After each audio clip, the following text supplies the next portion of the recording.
علامہ صاحب، آج کل ہم سوشل میڈیا پہ دیکھتے ہیں کہ بہت سی باتیں حضرت علی سے منسوب ہوتی ہیں رضی اللہ تعالیٰ عنہ کہ جی یہ تو ہمیں یہ کیسے پتہ چلے کہ یہ واقعی ان کی کہی بات ہے یا نہیں ہے؟ اب آپ دیکھیں کہ لوگ میرے خیال ہے خود سے جملے لکھتے ہیں اور نیچے نام لکھ دیتے ہیں. ایسا ہی ہے. ایک شعر جو بھی سنے یا علامہ اقبال یا مرزا غالب کا ہوتا ہے جی جی یا ایک دور تھا فراز کا، فراز کے ساتھ جو حشر کیا اس قوم نے. اور پھر اس کے بعد ہے کہ جو کوئی پنساری کا نسخہ ہے تو وہ حکیم لقمان جی بالکل سے منسوب ہو جاتا بالکل. ہے. جو کوئی فلسفی نوعیت کی بات ہو وہ افلاطون ارسطو سے منسوب ہو جاتا ہے. بالکل. یہ ایک پاکستان کے اندر ہے، چونکہ میں نے جیسے اشارہ کیا نا کہ پاکستان میں ایک بہت بڑا قحط ہے، وہ ہے سوشل سائنسز کا، ہیومینٹیز کا، فلسفہ، منطق، ہستی شناسی. یہ وہ چیزیں ہیں جو سماجیات یہ نہیں پڑھائی جاتی، اور اس وجہ سے ہمارے اساتید بھی، ہمارے اسکالرز بھی، ہمارے اسٹوڈنٹس بھی، ہمارے علماء بھی بنیادیں کھوکھلی ہیں ان کی. یہ اس چیز کا نتیجہ ہے. اتھینٹک اگر ہم یہ پڑھاتے نا تو پھر یہ چیزیں نہیں ہونی چاہیے تھیں کہ کوئی اچھی بات ملتی ہے تو آپ، یعنی چونکہ آپ کے پاس تحقیق کا کوئی ہے ہی نہیں ہے، رجحان نہیں ہے. ہماری تعلیم کی بنیاد تحقیق نہیں ہے، ہماری میڈیا کی بنیاد تحقیق نہیں ہے. آپ اپنے ریگولر میڈیا کو دیکھیں، آپ سوشل میڈیا کو دیکھیں، کتنے آپ کے اینکرز یا اسکالرز ہیں جو تحقیق لے کر آتے ہیں، وہ نایاب ہیں. جو تحقیق لے کر آتا ہوں اکثر ایسے اینشنٹ مکھی پہ مکھی مارنا، اس طرح کی باتیں آ کے ٹائم پورا کر کے چلے جاتے ہیں. ممبر پہ جو لوگ بیٹھتے ہیں وہ تحقیق لے کر نہیں آتے. مزے کی بات ہے کہ ہم نے ایک کانفرنس کروائی تھی، وحدت امت میں صحابہ کا کردار، اصحاب رسول نے امت کو متحد رکھنے میں کیا کردار ادا کیا. تو میرے خیال میں کوئی 50 کے قریب وہ تھے اسکالر جنہوں نے تقریریں کی ہیں، 40-50 تھے. کسی ایک نے بھی نہیں بتایا، کسی ایک صحابی کا نام لے کے کہ صحابہ نے کیا کردار ادا کیا. تو آخر مجھے معذرت کے ساتھ کہنا پڑا کہ جو موضوع کے بارے میں بھی تو کچھ بولیے آپ کہ صحابہ نے کیا کردار ادا کیا وحدت امت میں. اب تحقیق ہی نہیں ہے، مطالعہ نہیں ہے، وقت ہی نہیں ہے. ادھر سے میسج آتا ہے آگے فارورڈ کر دیتے ہیں، ادھر کا میسج آتا ہے ادھر فارورڈ کر دیتے ہیں. اب علی علیہ السلام کے اقوال ہیں یا نہیں ہیں، تو یہ تو بہت آسان ہے، چونکہ آپ کے پاس PDF نسخے ہیں، آپ کے پاس ڈیجیٹل نسخے ہیں کتابوں کے. امیر المومنین کے جو کلمات خطابات فرامین کی 2 کتابیں ہیں. ٹھیک ہے. ایک نہج البلاغہ ہے، بالکل ترجمہ شدہ ہے، بالکل ہر فارمیٹ میں ہے، پرنٹڈ فارمیٹ میں ہے، ڈیجیٹل میں ہے، بالکل PDF فائل میں ہر طرح آپ کو مل جاتا ہے. آپ اس میں، اور سرچیبل بھی ہیں بعض، آپ سرچ ڈالیں آپ اس میں لفظ لکھے آپ کو پتہ چل جاتا ہے. اور دوسرا ہے غرر الحکم. ٹھیک ہے. درر الکلم و غرر الحکم، ایک جو نہج البلاغہ سے پہلے لکھی گئی کتاب ہے. اس میں مختصر آدھا جملے کے وہ اقوال ہیں کہ زیادہ تر وہاں سے لکھے گا. تو یہ دونوں کتابیں نیٹ پہ موجود ہیں، یہ دونوں کتابیں پرنٹڈ شکل میں گھروں میں موجود ہیں، اردو میں، انگلش میں، ہر زبان میں ہیں. تو آسانی سے ایک آدمی تشخیص دے سکتا ہے کہ یہ قول امیر المومنین کا ہے یا نہیں ہے، یہ شعر اقبال کا ہے یا نہیں ہے. جو بھی کسی نے ٹھونس دیا تو اب جس نے نیٹ پہ ایک دفعہ پڑھ لیا یہ قول امیر، وہ اس کو فارورڈ کر دیتا ہے اگلے کو. کہتے ہیں جب کہا گیا وہ آگے فارورڈ، اسی طرح یہ سلسلہ چل رہا ہے. ممبروں سے جو بات سنتے ہیں وہ آگے منتقل کر دیتے ہیں، تحقیق نہیں کرتے. اللہ تعالیٰ ہدایت عطا فرمائے.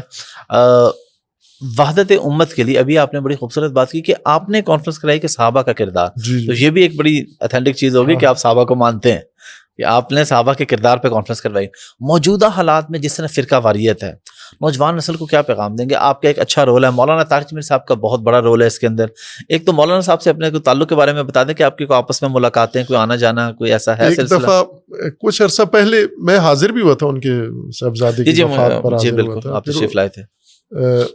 اس سے پہلے یا اس سے بعد میں میرے خیال میں ایک فون پہ انہوں نے میرے خیال میں کیا یا ہم نے کیا، انہوں نے میرے خیال میں کیا، تو کسی وہ مناسبت سے تھا.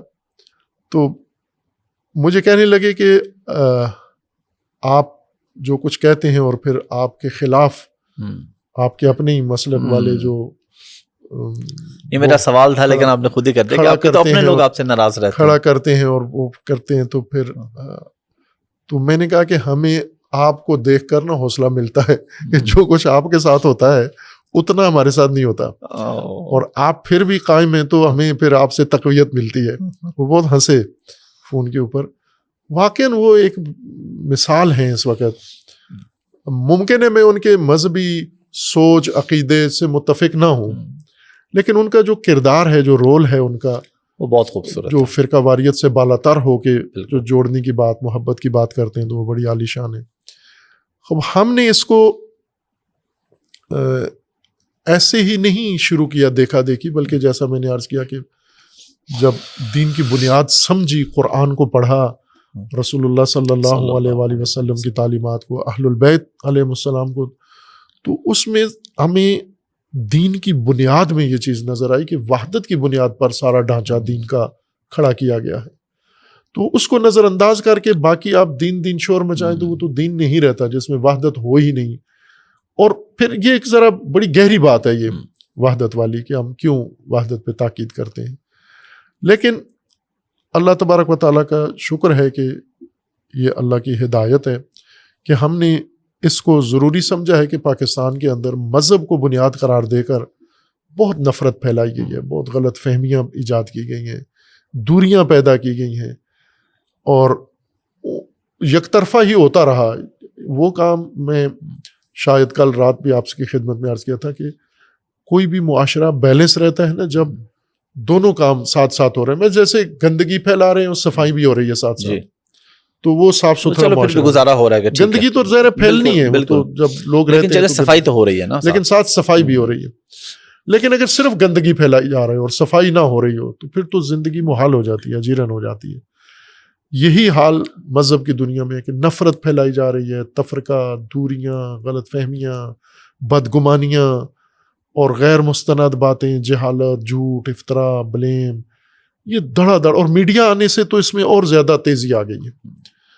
تو اب دوسری طرف سے جب آگ لگاتے رہو بجھائے کوئی بھی نہیں تو یہ تو ختم ہو جائیں گے, ہم سب اپنے ہاتھوں سے ہی ختم ہو جائیں گے. تو اس لیے ضروری ہے کہ ہم ہر پہلو سے دیکھیں, اپنے ملک کو دیکھیں تو بھی یہ ضروری ہے کہ ہم محبت کی بنیاد پر اتحاد قائم کریں. ہم قوم کو دیکھیں تو بھی یہ ضروری ہے, ہم مذہب کو دیکھیں, دین کو, تو بھی یہ ضروری ہے. ہم جس پہلو سے بھی دیکھیں تو ہمارے لیے وحدت بہت ناگزیر ہے اور اشد ضروری ہے, ورنہ ہم نہیں آگے بڑھ سکیں گے. اس موجودہ چپکلش کے زمانے میں ہم بالکل سروائیو نہیں کر سکیں گے اگر ایک نہیں ہوں گے ہم. تو اس لیے ہماری یہ کوشش عرصے سے ہے, اللہ تعالیٰ نے توفیق دی الحمدللہ. رکاوٹیں بھی ہیں, یہیں پر ایک بزرگ ہیں لاہور کے, انہوں نے کہا تھا کہ یہ جو آپ نے وحدت کی بات چھیڑ دی ہے تو اس کی جو صدائے بازگشت آپ کی طرف پلٹنی ہے نا وہ بہت شدید تھپیڑے ہوں گے. تو انہوں نے پیشگوئی کی ہوئی تھی, تو میں نے کہا مجھے احساس ہے اور وہ ہوتا بھی ہے. ظاہر ہے جن وحدت کے ذریعے جن لوگوں کے کاروبار ٹھپ ہوتے ہیں, ظاہر ہے وہ پھر جن کی دکانیں بند ہوں گی, تجارت بند ہوتی ہے, جن کی کاروبار ختم ہوتے ہیں, تو ان کو تو چیخنا ہوگا. تو چیختے ہیں, وہ کرتے بھی ہیں, لیکن اللہ تعالیٰ نے انبیاء کی سہولت کے لیے شیطان کو مارا نہیں ہے, ورنہ کیا جا سکتا تھا کہ انبیاء کا کام آسان ہو تاکہ شیطان مار دیں, ہم ختم ہی کر دیں نا اس کو. بے شک اللہ ہر چیز پہ قادر کر سکتا تھا, لیکن نہیں کیا اللہ تعالیٰ نے. اور انبیاء کو کہ شیطان کے ہوتے ہوئے آپ نے ہدایت کرنی ہے. تو اگر ہم یہ توقع کریں کہ تفرقے والے نہ ہوں اور ہمیں وحدت قائم کریں تو یہ تو امتحان نہیں ہے. امتحان یہ ہے کہ وہ آگ لگائیں اور آپ بجھاؤ. آپ نے کاروبار بند کرنے کی بات کی, پیسے طے کر کے مجلس پڑھنا, آپ اس کو کیسا سمجھتے ہیں, یا آپ ایک مجلس پڑھنے کے کتنے پیسے لیتے ہیں؟ اسی کو کاروبار کہتے ہیں. اچھا, میں تو ابھی تو توفیق کم ہو گئی ہے مجالس پڑھنے کی, یہ ادارے کی انتظامی ذمہ داریوں کی وجہ سے مجھ سے تبلیغ اور باقی بہت سارے کام چھوٹ گئے ہیں. لیکن پہلے وقت تھا جب تو میں ترجیح پہ رکھتا تھا. تو آپ طے کر کے کوئی پیسے لیتے تھے اس کے؟ نہیں, کبھی کبھار دیتے بھی تھے لوگ, لیکن بہت ساری جگہوں پر یا زیادہ تر وہ نہیں ہوتے تھے, بلکہ بعض دوسرے ذاکرین مجھے آ کے شکوہ کرتے تھے کہ آپ کی وجہ سے ہماری مارکیٹ بند ہو. اچھا, آپ وہ ہمیں حوالہ دیتے ہیں کہ یہ پیسے نہیں لیتے, آپ لوگ پیسے کیوں لیتے ہو؟ تو اب میں وہ لوگوں کو کہتا تھا کہ یہ طے نہ کرو یا یہ مانگے نہیں، ان کے لیے عیب ہے یہ مانگے، لیکن آپ تو کچھ دے دیا کرو ان کو اپنی طرف سے، آپ کو تو کسی نے نہیں منع کیا. تو طے کر کے لینا ہی کاروبار ہے، اسی کو تجارت کہتے ہیں نا، کہ اس کو اپنی زندگی کا معاش کا ذریعہ بنا لے انسان.